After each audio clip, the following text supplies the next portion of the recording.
नमस्कार दोस्तों। हम आए दिन चीन को लेके बयानबाजी सुन रहे हैं। कोई कहता है कि चीन का बना हुआ माल इस्तेमाल मत करो, इससे हमारे देश की अर्थव्यवस्था को नुकसान पहुंचता है। तो कोई कहता है कि इससे चीन जो पैसा है वो पाकिस्तान को देता है, जो हमारे मुल्क में आतंकवाद फैलाता है। दोस्तों, आज मैं आपके सामने दो चार बातें रखूंगा जिससे आपकी आंखों पे पड़ा हुआ जो पर्दा है वो हट जाएगा।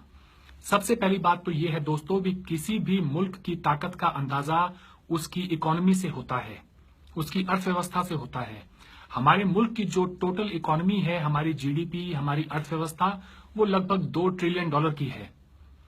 और दोस्तों, आपको जान के हैरानी होगी कि चीन इससे कहीं ज्यादा का माल बना के और दुनिया को बेचता है।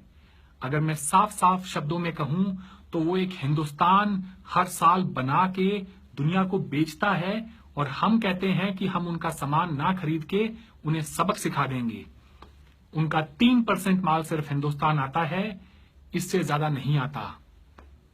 दोस्तों, हमारे मुल्क के अंदर आपको जान के हैरानी होगी कि मोदी साहब ने 3 साल पहले 2014 के लोकसभा चुनाव के दौरान हर अपने भाषण में बात कही थी कि हम हर गांव से थोड़ा थोड़ा लोहा लेंगे और उस लोहे को पिघला के और हम सरदार वल्लभ भाई पटेल की एक ऐसी प्रतिमा बनाएंगे जो दुनिया में सबसे बड़ी होगी।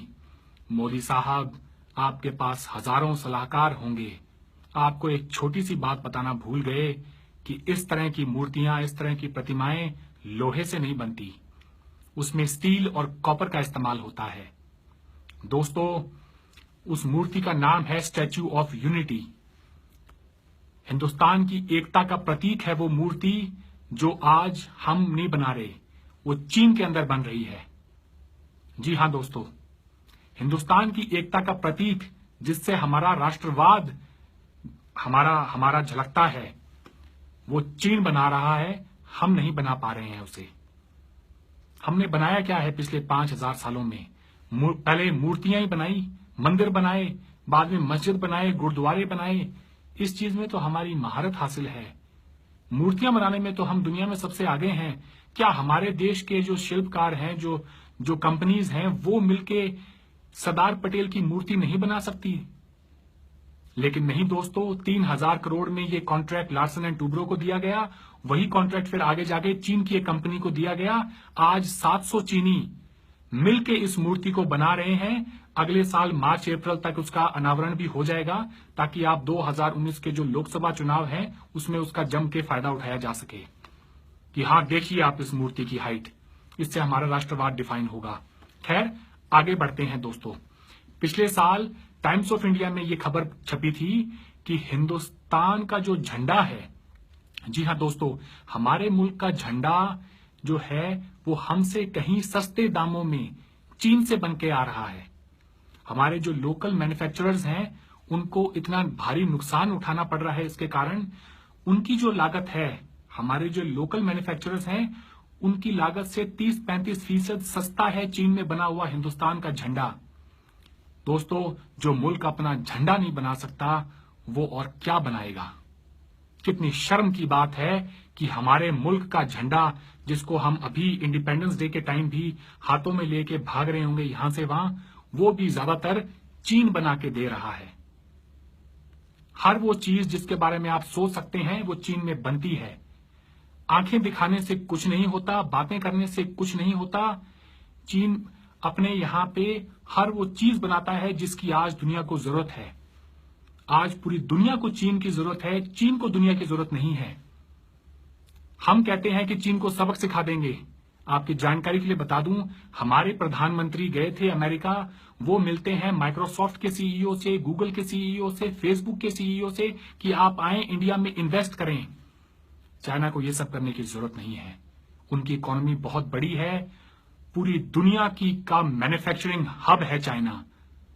ठीक है दोस्तों, आगे बढ़ते हैं।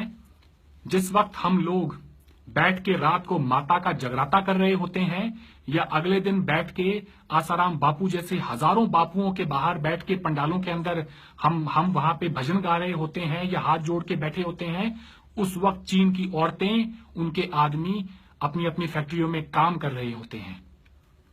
हमने अपने देश की एक बहुत बड़ी आबादी को काम करने से वंचित रख दिया। कैसे करेगा हमारा देश तरक्की, आप ये सोचें। जब देश की औरतें, बहुत कम औरतें हैं जो काम करती हैं बाहर जाके, ज्यादातर हमारी जो औरतें हैं वो या तो हाउसवाइफ हैं या फिर मजदूरी करती हैं।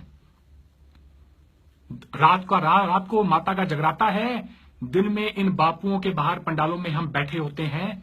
क्या ऐसे हम चीन का मुकाबला करेंगे? बातों से, सिर्फ लफाजी से चीन का मुकाबला नहीं होने वाला, उसके लिए हमें बहुत मेहनत करनी पड़ेगी। मेरा मकसद अपने मुल्क के लोगों को नीचा दिखाने का नहीं है, मेरा मकसद है आपको आईना दिखाने का। आप जाएं बाहर, आपको पता चलेगा हमारा और चीन का जो फासला है वो कम से कम 50-60 साल है। हम बहुत पीछे हैं उनसे दोस्तों। हम सबको मिलके काम करना होगा, तभी ये मुल्क आगे बढ़ेगा। इसमें हर इंसान की भागीदारी होनी चाहिए। और सबसे बड़ी बात, हम बात करते हैं मेक इन इंडिया को कामयाब करने के लिए, तो दोस्तों मेक इन इंडिया तभी कामयाब होगा जब हमारे मुल्क में बिजली होगी। हमारे मुल्क की 300 करोड़ से ज्यादा की आबादी तो ऐसी है जिन पर आज तक 2017 में जिनको बिजली नहीं पहुंची है। जब हमारे पास बिजली नहीं होगी, सड़कें नहीं होंगी, बड़े बड़े हाईवे नहीं होंगे, पोर्ट नहीं होंगे, बंदरगाह नहीं होंगे, तब तक हम ना तो माल बना पाएंगे, ना ही उसको हम ट्रांसपोर्ट करके और अपने बंदरगाहों तक पहुंचा पाएंगे, और ना ही दुनिया को फिर कोई माल हम बेच पाएंगे। हमारे अपने जो लोकल मैन्युफैक्चरर्स हैं वो चाह कर भी चीन के बने हुए सामान का मुकाबला नहीं कर सकते। वहां पे गवर्नमेंट की तरफ से हर चीज में सब्सिडी है मैन्युफैक्चरिंग कंपनियों को। हमारे यहां तो लाइट आ गई, चली गई, यही सारे दिन लगा रहता है। काम कैसे होगा यहां पे?